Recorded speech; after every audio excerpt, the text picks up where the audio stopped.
In chapter 5, there's arguably a fairly big turning point in the novel. We have the appearance of kind of a secret police, at least covert state operations.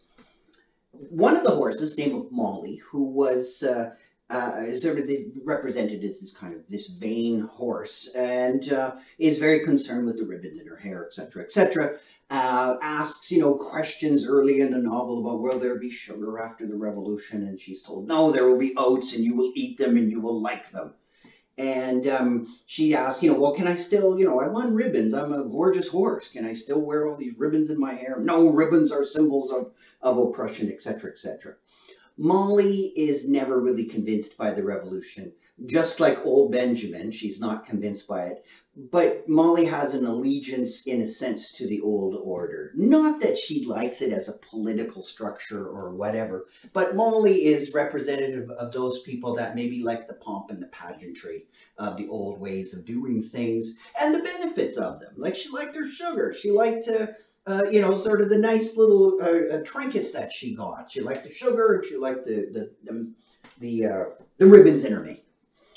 Well, that's not going to go unpunished in the new order. For in the winter that comes, and Molly is caught fraternizing with the enemy. Remember, animals good, humans bad, and Molly one day is caught where she's allowing a human being. She's out along the fence posts of near one of the bordering farms, and is seen that she's flirting with the enemy. Basically, they get to pat her nose or something like that, and Molly is charged with some kind of crime or accused, or however you want to read this, but basically she disappears. Winter is coming to Animal Farm. Cold darkness is on its way. Covert state control now begins. Persuasion continues to be, shall we say, eroded and destroyed, morphing into coercion. Voting now turns into ratification of pigs' decrees. It's not like the pigs put proposals out and you vote on them. No, voting is like, we're going to do this, and you are in favor, right? Yes, I'm in favor. So ratification more than anything.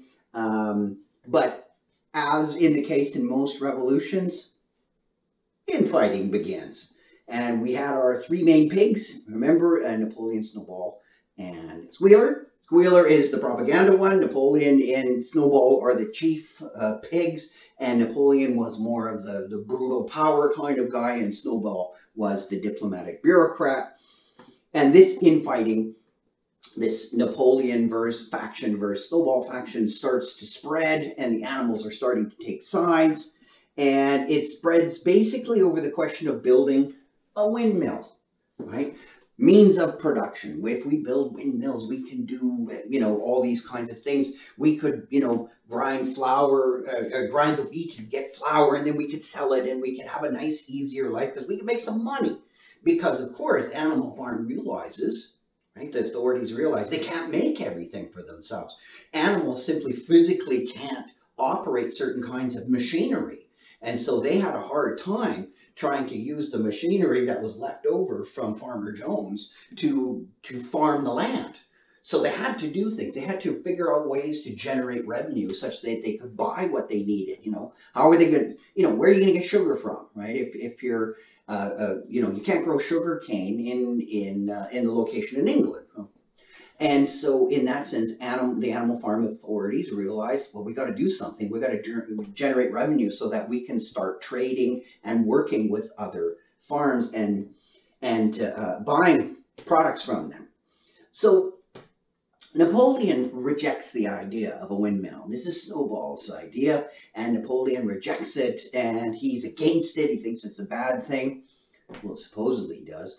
But eventually they have a big debate about this, and Snowball, who is a more sophisticated public speaker, I guess, he wins it, and he convinces the animals that they should build a windmill. And Napoleon, what does he do? Well, we found that those puppies that disappeared a long time ago, they're not puppies anymore. They're big attack dogs. And so Napoleon and Orwell in this creepy little passage says that Napoleon lets out this weird whimper and these big attack dogs come in. And basically they chase Snowball, never to be seen again. Napoleon not only is trying to get control of Animal Farm, he wants total control. He wants to get rid of his rival Snowball. So basically the animals are not really happy about this. Even the little pigs, the porkers as they're called, they squeal in protest. But eventually, they come around, and Squealer's gaslighting them about how this is a good thing and how Snowball was an evil force.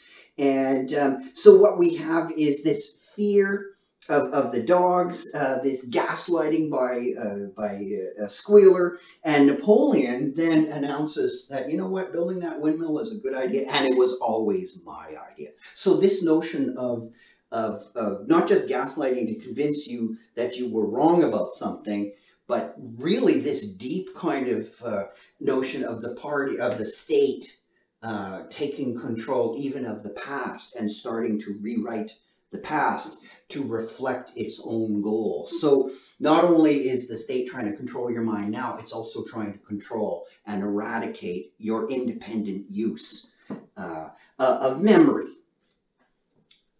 Another step in the coming darkness of Animal Farm.